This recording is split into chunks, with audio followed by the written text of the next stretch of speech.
আলোচনা করব মাধ্যমিক জীবন বিজ্ঞানের দ্বিতীয় অধ্যায়ে ইওক্রোমাটিন এবং হেটেরোক্রোমাটিন সম্পর্কে। এই ইওক্রোমাটিন এবং হেটেরোক্রোমাটিন জানার আগে আমরা জানি এই ক্রোমাটিনগুলো নিউক্লিয়াসের মধ্যে থাকে। এটা একটা নিউক্লিয়াস, তার মধ্যে কি থাকে? নিউক্লিয় জারক থাকে, হ্যাঁ, বা ক্রোমাটিন জালিকা। কোষ বিভাজনের সময় প্রথমে নিউক্লিয়াস বিভাজিত হয়, তারপরে সাইটোপ্লাজম বিভাজিত হয়। তার মানে নিউক্লিয়াস বিভাজনটা দুটি পর্যায়ে থাকে। একটা ইন্টারফেজ দশা বলা হয়, প্রথমটাকে বলা হয় কি? ইন্টারফেজ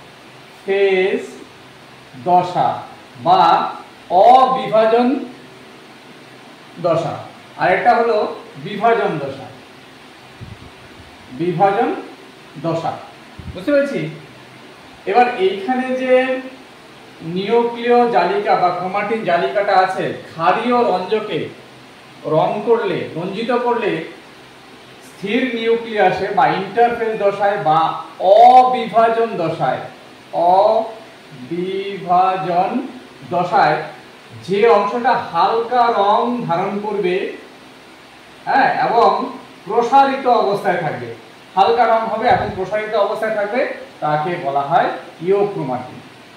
আবার এই ইন্টারফেজ দশাতে ক্ষারীয় রঞ্জকে রঞ্জিত করলে যে অংশটা গাঢ় রং ধারণ করবে, ধরো এটা আমি মোটা করে দিলাম, এখানে লালটা বেশি আছে, তাহলে এই অংশগুলো হবে হেটেরোক্রোমাটিন। বুঝতে পেরেছি? তাহলে ইওক্রোমাটিনের বৈশিষ্ট্যগুলো কি কি দেখে নিই একবার। বৈশিষ্ট্য: স্থির নিউক্লিয়াসে হালকা রং ধারণ করে, স্থির নিউক্লিয়াসে হালকা রং, এবং বিভাজন দশায় যখন কোষটা বিভাজিত হবে তখন কিন্তু আবার গাঢ় রং ধারণ করবে।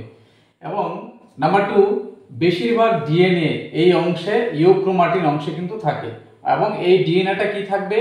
সক্রিয়। বেশিরভাগ ডিএনএ সক্রিয় অবস্থায় এখানে থাকবে, অর্থাৎ 90% এর মতো ডিএনএ ইওক্রোমাটিন অংশে থাকবে। এবার যেহেতু ডিএনএ বেশিরভাগ অংশ থাকে, তাহলে এখানে কি ঘটবে?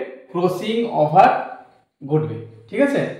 ঠিক একই রকম হেটেরোক্রোমাটিন কি হবে? তার ঠিক উল্টোটা, স্থির নিউক্লিয়াসে এখানে গাঢ় রং ধারণ করবে, আর বিভাজন নিউক্লিয়াসে কি হবে? হালকা রং ধারণ করবে। মাত্র 10% ডিএনএ এখানে থাকবে এবং সেটা নিষ্ক্রিয় অবস্থায়, নিষ্ক্রিয় ডিএনএটা থাকবে এবং কোনো ক্রসিং ওভার ঘটবে না। বুঝতে পেরেছি? তাহলে এই ছিল আজকের ক্লাস। ভিডিওটি ভালো লাগলে অবশ্যই আমার চ্যানেলটা সাবস্ক্রাইব করে দিও। Tata, bye bye.